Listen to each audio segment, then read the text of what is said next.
कोई तो गंगा निकलनी चाहिए। हो गई पीर पर्वत सी इस हिमालय से कोई तो गंगा निकलनी चाहिए। आज एक दीवार पर्दों की तरह हिलने लगी। शर्त लेकिन ये थी कि बुनियाद हिलनी चाहिए। हर गांव, हर सड़क, हर चौराहे में हाथ फहराते हुए लाश चलनी चाहिए। मेरे सीने में नहीं तो तेरे सीने में सही, मेरे सीने में नहीं तो मेरे सीने में सही, आप कहीं भी हो मगर आग लगनी चाहिए। सिर्फ हंगामा खड़ा करना हमारा मकसद नहीं, हमारी कोशिश है कि ये सूरत बदलनी चाहिए, ये सूरत बदलनी चाहिए। आणि सूरत बदलण्यासाठी, ग्रामीण भागाचा चेहरा मोहरा बदलण्यासाठी तुमच्या आमच्या जीवनामध्ये ग्रामीण भागातील मुलांच्या एकूणच जडणघडणीमध्ये पूर्ण बदल करण्यासाठी रोटरी क्लब पालघर यांनी ज्या पद्धतीने या कार्यक्रमाचं आयोजन केलेलं आहे त्याबद्दल मी रोटरी क्लबच्या सर्व सदस्यांना, आयोजकांना आणि उपस्थित असलेल्या सर्वांना मी धन्यवाद देतो। मी तुमचं सगळ्यांचं कौतुक करतोय कारण तुम्ही एकूण 5 शाळांमधून इथे आलेला आहात। त्या शाळांमध्ये खूप सारे विद्यार्थी आहेत, मात्र तरी आज इथे तुम्हाला बसण्याची संधी मिळते। तुम्ही त्या शाळेतील हुशार विद्यार्थी आहात, तुमचं करिअर घडावं म्हणून रोटरी क्लबने हा अट्टहास केलेला आहे। आपण जर 2 दिवस इथे जी लोक बोलणार आहेत, जे काही सांगणार आहे ते तुम्ही जर ऐकलं तर नक्कीच तुमच्या जीवनामध्ये खूप चांगला सकारात्मक बदल घडून येणार आहे।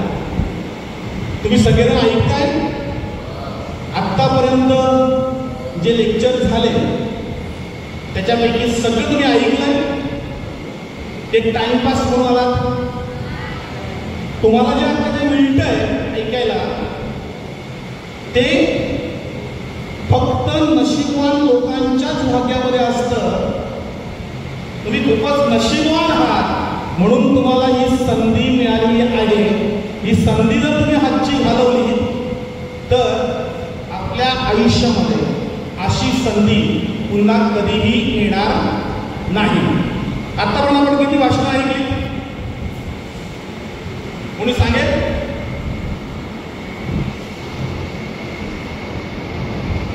कोणी सांगेल का कोणाकोणाची भाषणं झाली? तुम्हाला कोणी मार्गदर्शन केलं? त्यातलं तुम्हाला कोणते विचार आवडले? सांग, उभी राहा। सगळ्यांनी पहिले टाळ्या वाजवायच्या ना। हां, काय सांगितलं त्यांनी? ओके, नाव नोट करा। काय सांगितलं?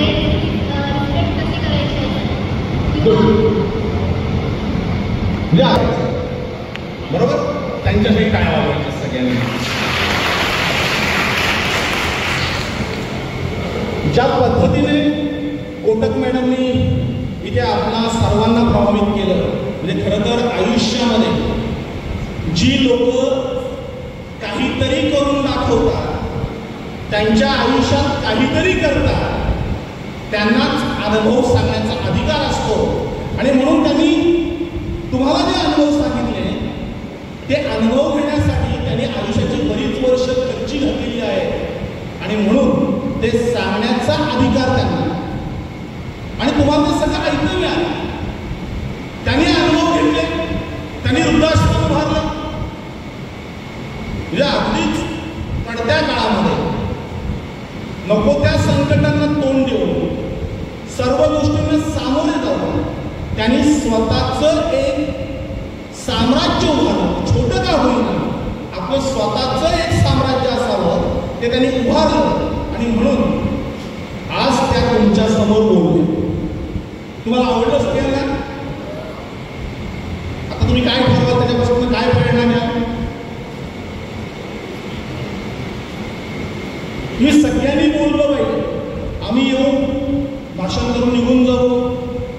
त्याच्यामुळे काही फरक पडणार नाही आणि रोटरी क्लबचाही तुम्हाला काहीही उपयोग होणार नाही. म्हणून तुम्ही बोलवत. आजचा माझा विषय आहे सायबर क्राईम. सायबर क्राईम म्हणजे काय माहिती आहे आपल्याला? Cyber crime, social media. Cyber crime म्हणजे काय, कोण सांगेल?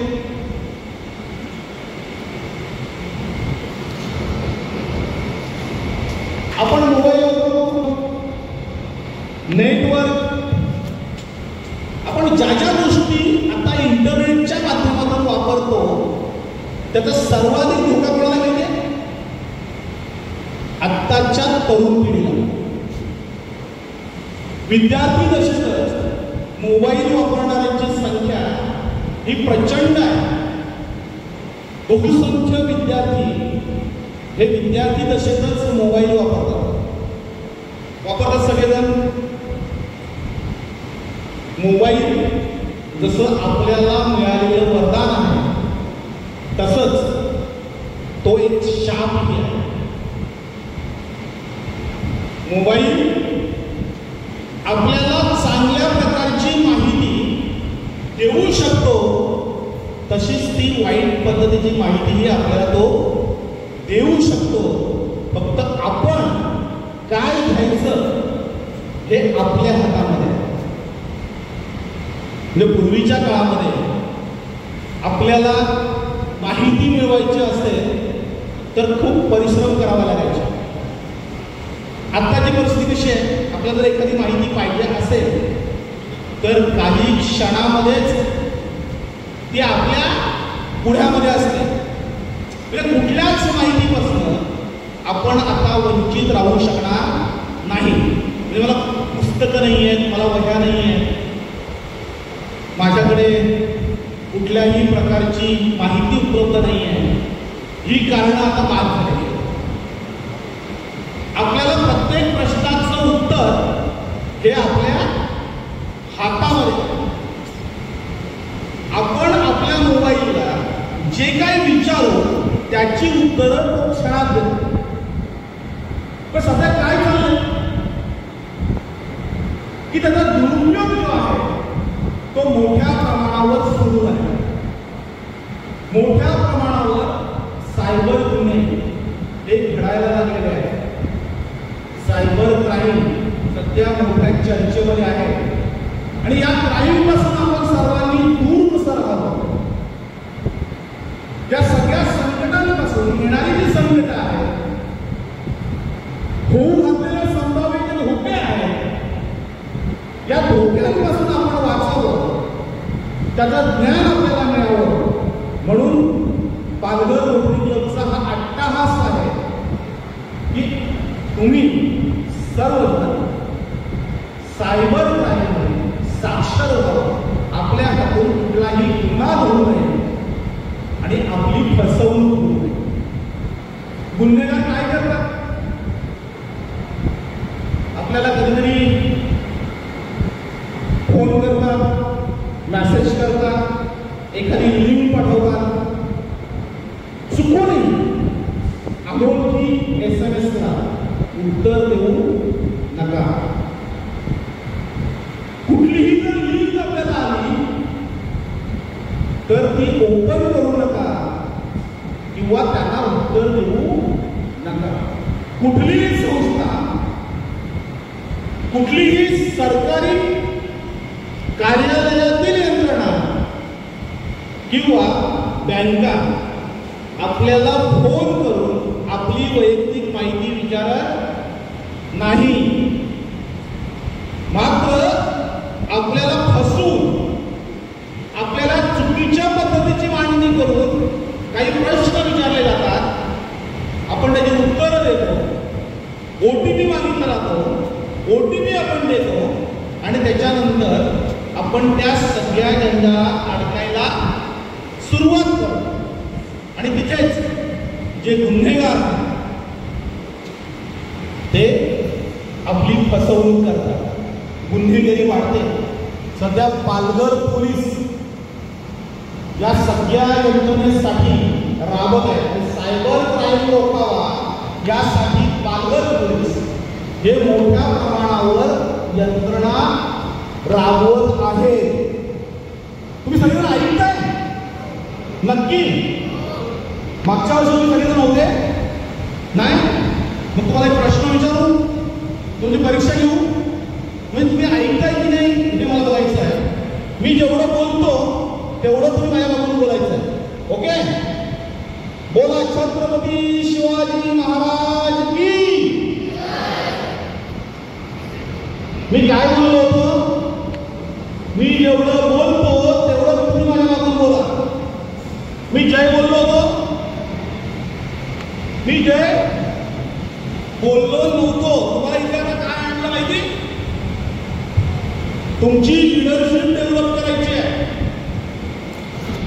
तुमचं करिअर घडवायचं आहे आणि याच्यासाठी सगळी जी मोठी माणसं आहेत ना, ही इथे त्यांचा वेळ पैसा सगळं खर्चून तुमच्या समोर आहे. म्हणजे मला त्यांनी बोलवलंय ते आमचे मार्गदर्शक सहकारी नितीन कुलकर्णी दादा, ते आमचे सीए आहेत.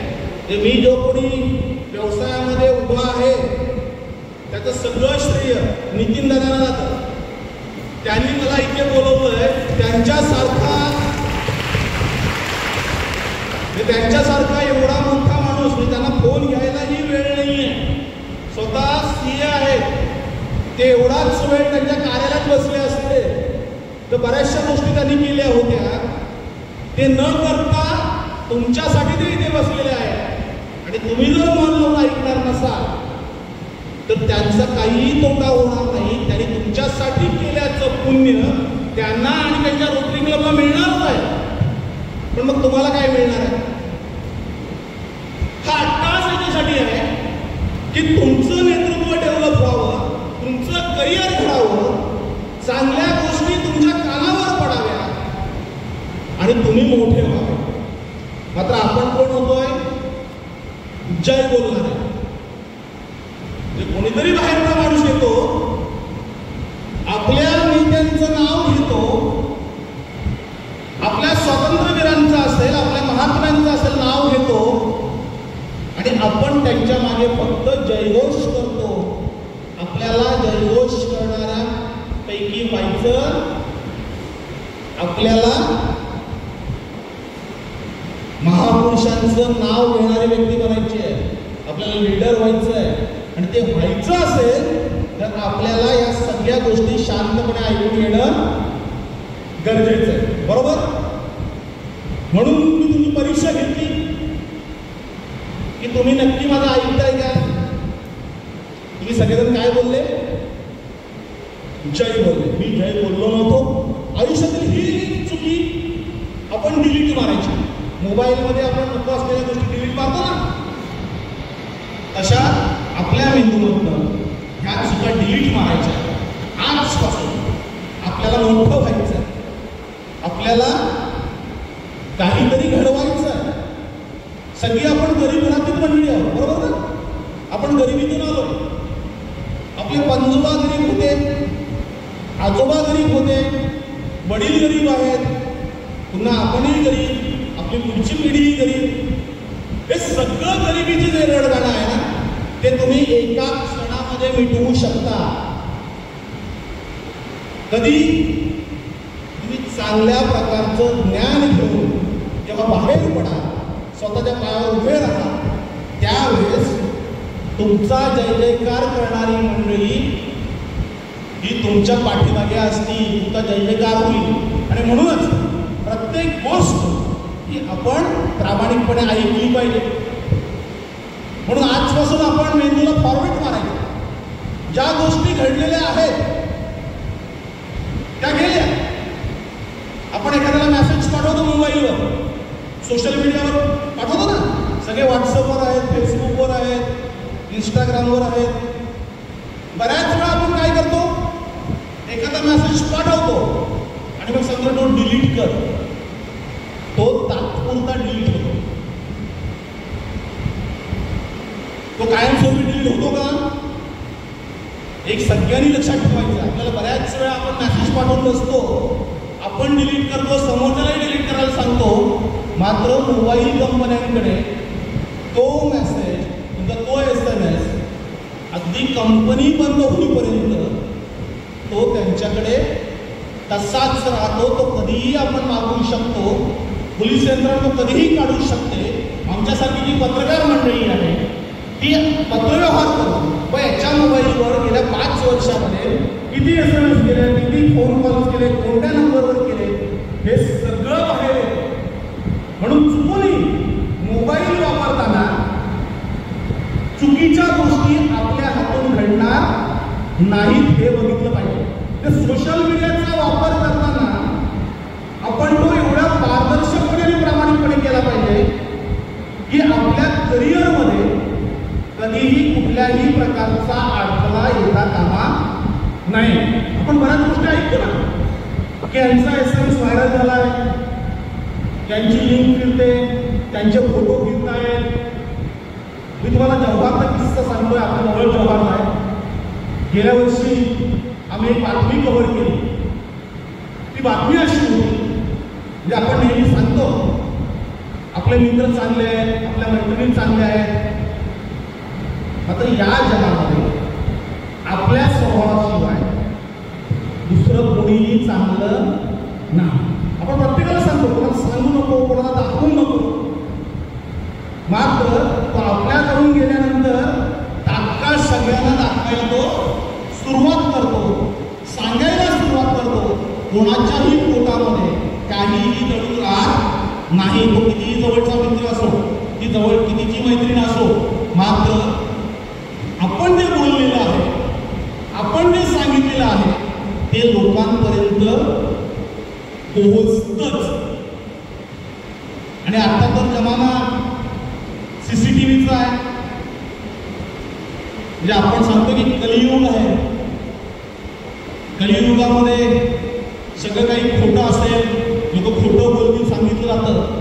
तर त्याचबरोबर मी आता जे काही बोलतोय ते एका क्षणात बाहेर जाऊ शकतं, ते लोकांपर्यंत पोहोचू शकतं. अशी यंत्रणा आता कार्यान्वित झालेली आहे. म्हणजे आपण जेव्हा फोनवर बोलतो त्या फोनवर रेकॉर्डिंग होत माहिती तुम्हाला. आपण जे पण बोलतो ते समोरचा माणूस रेकॉर्ड करतो. आणि मी जर उद्या बोललो तर मी असं बोललोच नाही तर तो रेकॉर्डिंग दाखवतो, हे बघ तुम्ही बोललाय होतात. म्हणजे आता खरं खोटं करणं तात्काळ शक्य होतं. म्हणून विद्यार्थी दशेमध्ये अनेकांचं करिअर बर्बाद झालेलं आहे. अनेक मुला मुलींचं आयुष्य उद्ध्वस्त झालेलं आहे. ती जव्हारची बातमी कव्हर करताना लक्षात आलं की त्या मुलाने, अगदी 10वी मधला तो मुलगा होता, त्या मुलाने त्याच्या मैत्रिणीचे फोटो घेतले होते. खूप चांगली मैत्री होती. त्याचा मोबाईल बिघडला. आपण मोबाईल बिघडल्यानंतर कुठे जातो? आपल्याकडे जे मोबाईल असतात ना ते जास्तीत जास्त वर्ष, 1.5 वर्ष चालतात. कंपनीवालेही हुशार आहे. ते वर्ष 1.5 वर्षानंतर मोबाईल कसा बिघडेल याचा बंदोबस्त त्यांनी आधीच केलेला असतो. मोबाईल बिघडल्यानंतर आपण कोणाकडे जातो? रिपेअर करायला जातो.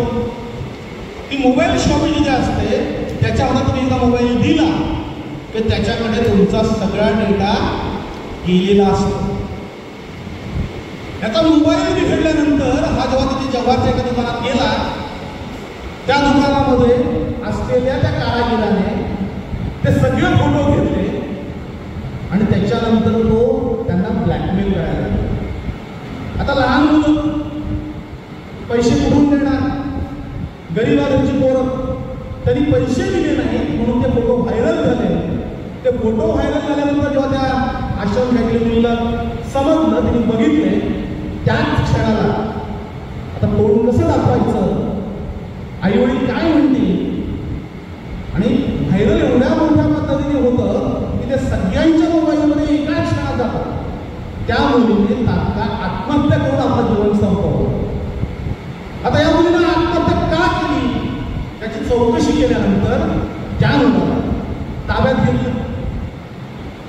आरोप त्याच्यावर झाला की त्याने ते फोटो व्हायरल केले. ऍक्च्युली त्यांचे व्हायरल केलेले नव्हते. ही जेव्हा बातमी आली त्यानंतर त्या मुलानेही त्याचं आयुष्य संपवलं की आपण सगळेजण शाळेत जीवनामध्ये खूप पापभीरू असतो. कुठलंही संकट आलं की आपण घाबरतो. आई वडिलांनी आपलं कशासाठी पाठवलेलं आहे? कशासाठी पाठवलं शाळेमध्ये? जे त्यांना मिळालं नाही ते तुम्हाला द्यायचं आहे, तुम्हाला मोठं झालेलं बघायचं आहे. त्यांच्या खूप मोठ्या अपेक्षा आहेत आणि ह्या अपेक्षा असताना जर आपल्या हातून काही कृत्य घडलं तर आपल्याला जीवन नकोसं वाटतं. म्हणून त्या मुलानेही आत्महत्या केली. पोलीस चौकशीमध्ये जेव्हा लक्षात आलं की ह्या सगळ्या गोष्टी ह्या मोबाईल शॉपीवाल्याने केलेल्या आहेत आणि त्या एका मोबाईल शॉपीवाल्याच्यामुळं पूर्णतः त्या दोन तरुणांचं, एका तरुणी आणि तरुणाचं आयुष्य उद्ध्वस्त झालं. त्यांच्या आई वडिलांना मोबाईलला का घेऊन दिला याचा पश्चाताप झाला. आपल्या आई वडिलांना तो पश्चाताप होऊ द्यायचा नसेल तर आपण मोबाईलचा सकारात्मकरित्या वापर केला पाहिजे.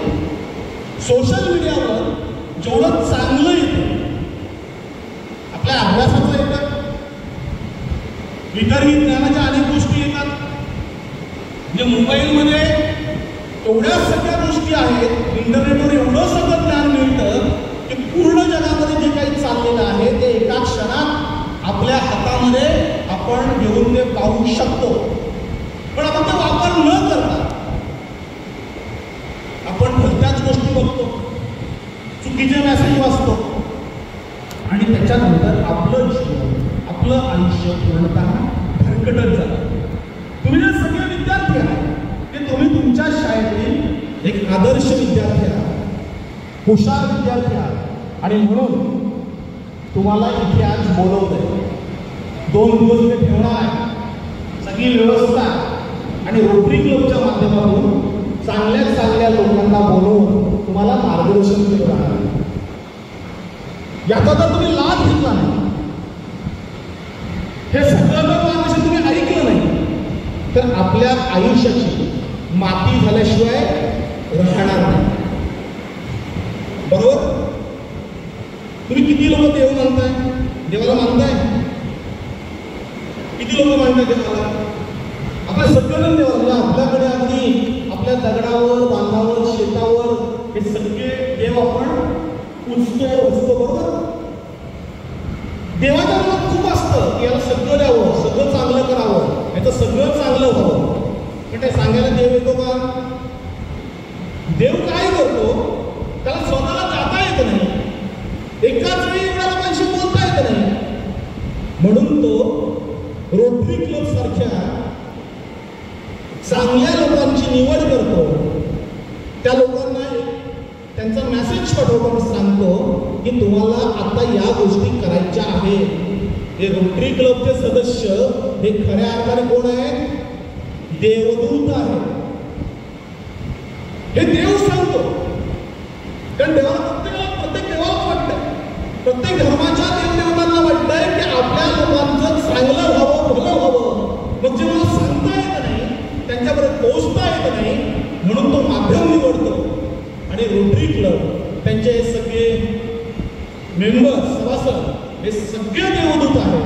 हे तुमच्यापर्यंत आलेलं आहे, एक वेगळ्या प्रकारचा संदेश घेऊन आलेला आहे. आणि म्हणून आजपासून ठरवायचं, तुम्हाला जर मोठं व्हायचं असेल तर, तुम्हाला तुमच्या आयुष्यात जर काय करायची इच्छाच नसेल तर तुम्ही हे 2 दिवस मोफत घालवा. मात्र जर काहीतरी करायचं असेल तर प्रत्येक गोष्ट शिकून घ्या, प्रश्न विचारा आणि सगळ्यात महत्त्वाचं म्हणजे आजपासून शपथ घ्या की सोशल मीडियाचा वापर मी अत्यंत चांगल्या प्रकारे करीन. माझ्या हातामध्ये जेव्हा मोबाईल आला, आम्हाला जेव्हा तुमच्यासारखेच सांगणारे लेक्चरर आले तेव्हा त्यांनी सांगितलं होतं की सोशल मीडियावर खूप सारे मित्र मिळतात, खूप साऱ्या मैत्रिणी मिळतात, फेसबुकवर 5,000 पर्यंत आपल्याला फ्रेंड जोडता येतात. पण जर ह्या 5,000 फ्रेंडपैकी मोबाईल असलेल्या सगळ्या मित्रमैत्रिणींपैकी एकदम चुकीचा निघाला, एकदम चुकीच्या पद्धतीने वागला आणि आपण त्याच्याबरोबर हात गेलो तर काय होतं, आपलं करिअर कोल्याप्स होतं.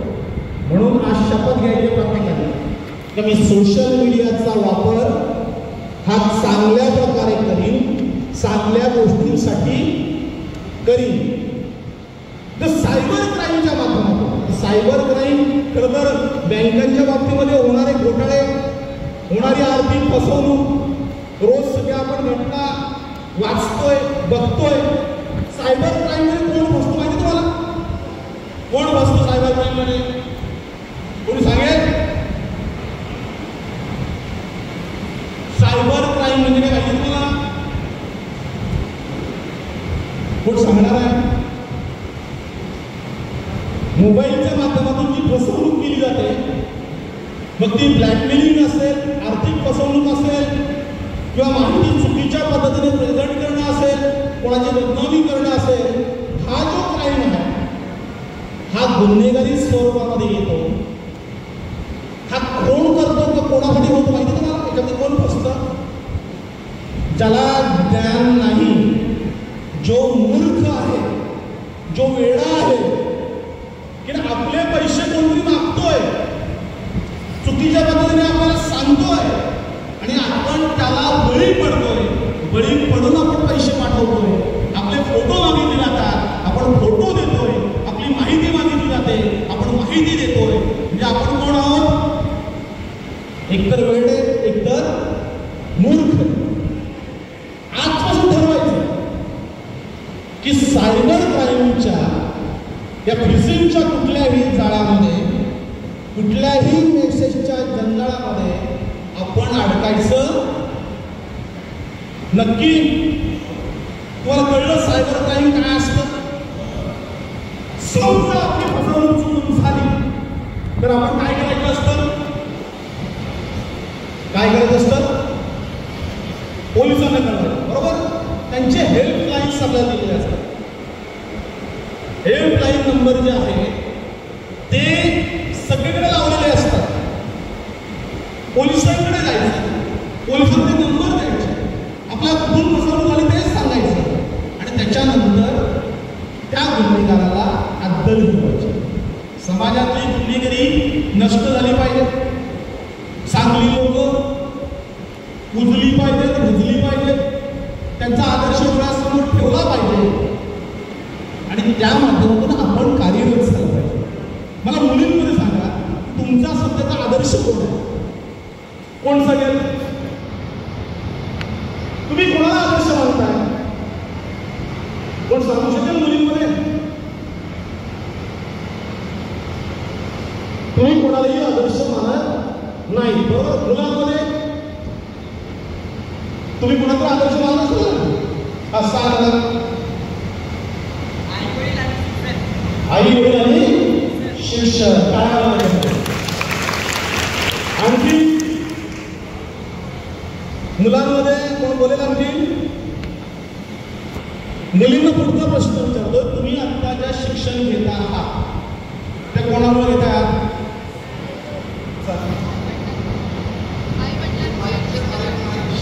आई वडिलांनी. शिक्षणाचा अधिकार आपल्याला कोणी दिला? काळावर. मला जे उत्तर अपेक्षित होतं ते सावित्रीबाई फुले. सावित्रीबाई फुलेंनी काय केलं तुला माहिती आहे? त्यांनी जर शाळा सुरू केली असती, पहिली शाळा पुण्यामध्ये, तर काय झालं असतं? तुम्ही तिथे असतात का? तुम्हाला शिक्षणाचा अधिकार मिळाला, चांगल्या प्रकारचं शिक्षण घ्यायला मिळालं आणि म्हणून आजच्या या रोटरी क्लबच्या कार्यक्रमामध्ये तुम्ही ठरवायचं आहे की ज्या पद्धतीने हे सगळे महापुरुष घडले, ज्या पद्धतीने त्यांनी समाजासाठी काही केलं, त्या सगळ्या गोष्टी आम्हीही आमच्या जीवनामध्ये करणार आहोत. नक्की करणार.